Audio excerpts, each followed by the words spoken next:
Hi friends, welcome back to Rekhasri foods. ఈరోజు వీడియోలో cabbage masala వడలు చూపిస్తున్నాను. ఇలా ఒక్కసారి ట్రై చేసి చూడండి, చాలా టేస్టీగా వస్తాయి. పైనంతా కూడా క్రిస్పీగా, లోపలంతా చాలా సాఫ్ట్గా, చాలా అంటే చాలా బాగుంటాయి. ఇంకా ఈ ప్రాసెస్ని ఎలా ప్రిపేర్ చేసుకోవాలో చూద్దాము. దీనికోసం ముందుగా ఒక పావు కప్పు దాకా శనగపప్పు తీసుకుని ఒక 2-3 గంటల పాటు నానబెట్టుకుని తీసుకున్నాను. ఈ విధంగా పప్పు అనేది బాగా నానాలి, అప్పుడే బాగుంటాయి. ఇప్పుడు ఇందులో ఒక సగం వరకు ఒక మిక్సీ జార్లో తీసుకుంటున్నాను, మిగతా సగం అలాగే పక్కన పెట్టుకోవాలి. ఇప్పుడు ఇందులోని ఒక పచ్చిమిర్చి, అలాగే కొద్దిగా అల్లం ముక్క కూడా వేసుకోండి, టేస్ట్ బాగుంటుంది. ప్రజెంట్ నా దగ్గర లేదు కాబట్టి నేను వేసుకోవట్లేదు. ఈ విధంగా చాలా బరకగా గ్రైండ్ చేసుకున్న తర్వాత ఒక బౌల్లో తీసుకోవాలి. ఆ తర్వాత ఇందులోనే చాలా సన్నగా తరిగిన క్యాబేజ్, పెద్ద కప్పుతో ఒక కప్పు దాకా తీసుకున్నాను. సుమారు ఒక 150 గ్రామ్స్ వరకు క్యాబేజ్ ఉంటుంది. ఈ విధంగా చాలా సన్నగా తరిగి తీసుకోవాలి. ఆ తర్వాత ఒక అరకప్పు దాకా శనగపిండి, ఒక పావు కప్పు బియ్యపిండి,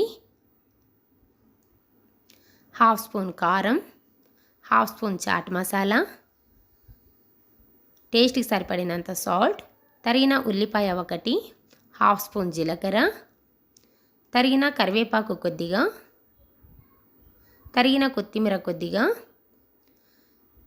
కొంచెం పక్కన పెట్టాం కదా ఒక 2 స్పూన్ల వరకు ఆ శనగపప్పు వేసుకోవాలి. డైరెక్ట్గా ఇలా శనగపప్పు వేసుకోవడం వల్ల తినేటప్పుడు పంటి కింద తగులుతూ చాలా టేస్టీగా ఉంటాయి. ఇది అంతా కూడా కొంచెం గట్టిగా ప్రెస్ చేస్తూ బాగా కలుపుకోవాలి. దీనికి వాటర్ యాడ్ చేసుకోవడం అవసరం లేదు, క్యాబేజ్లో ఉన్న వాటర్ కరెక్ట్గా సరిపోతుంది. ఒకవేళ కొంచెం పల్చగా అయితే కనుక కొద్దిగా శనగపిండి కానీ లేదా బియ్యపిండి కానీ వేసుకోవచ్చు. ఈ వీడియో క్లిప్లో చూపిస్తున్న విధంగా ఈ విధంగా కొంచెం గట్టిగానే ఉండాలి పిండి అనేది. కొద్దిగా తీసుకుంటూ ఇలా వడల్లాగా ఒత్తుకోవడమే. ఇలా ఎన్ని కావాలో అన్నీ ఒక ప్లేట్లో చేసుకొని పెట్టుకోవచ్చు, లేదంటే డైరెక్ట్గా ఆయిల్లోనే ఒక్కొక్కటిగా చేసేసుకోవచ్చు. ఇప్పుడు డీప్ ఫ్రైకి సరిపడా ఆయిల్ పెట్టుకుని ఆయిల్ బాగా హీట్ అయిన తర్వాత ఒక్కొక్కటిగా వేసుకోవడమే. ఇలా ఎన్ని పడతాయో అన్నీ వేసుకోండి.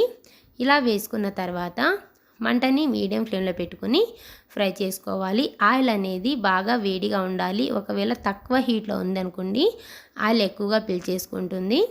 సో ఈ విధంగా మంటని మీడియం ఫ్లేమ్లో పెట్టుకుని 2 వైపులా కూడా టర్న్ చేసుకుంటూ ఫ్రై చేసుకోవాలి. ఇది వేగడానికి మినిమం 7 నుంచి 8 నిమిషాలైనా టైం పడుతుంది. కొంచెం పేషెన్సీతో చేసుకోవాలి, లేదంటే లోపలంతా కూడా కొంచెం పచ్చిగా ఉండిపోతుంది. ఇలా కొంచెం లైట్ గోల్డెన్ కలర్ వచ్చిన తర్వాత ఈ స్టేజ్లో మంటని హై ఫ్లేమ్లో పెట్టుకుని మంచి కలర్ వచ్చేంత వరకు ఫ్రై చేసుకుని తీసేసుకోవడమే. ఇదే విధంగా మిగతా వాటిని కూడా చేసుకుని తీసుకోవాలి. అంతే, చాలా ఈజీగా చేసేసుకోవచ్చు. టేస్ట్ కూడా అంతే, చాలా అంటే చాలా టేస్టీగా ఉంటాయి.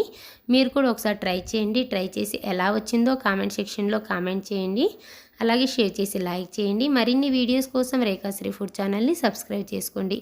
పక్కనే ఉన్న బెల్ ఐకాన్ని కూడా యాక్టివేట్ చేసుకున్నట్లయితే నేను పెట్టే ప్రతి వీడియో నోటిఫికేషన్ మీకు వస్తూనే ఉంటాయి. Thank you for watching.